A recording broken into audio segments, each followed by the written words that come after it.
everything you need to know about using menstrual cups. Hi there, I'm Srujana and hearty welcome to our channel. What is menstrual cup? A menstrual cup is a type of reusable feminine hygiene product. It's a small, flexible, funnel-shaped cup made of rubber or silicone that you insert into your vagina to catch and collect period fluid. How to use a menstrual cup?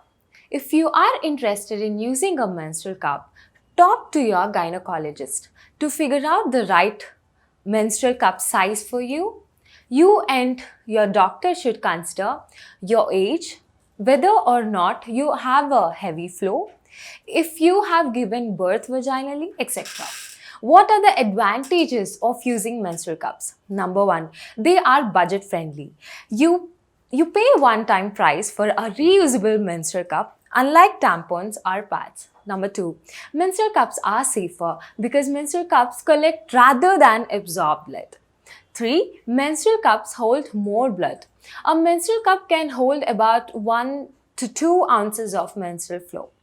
4. They are eco-friendly. Reusable menstrual cups can last long time, which means you are not contributing more waste to the environment. Okay, Srujana, now give us heads up on the cost now. Well, it costs around rupees 300 maximum and that's all. So, what are you waiting for? You go girl.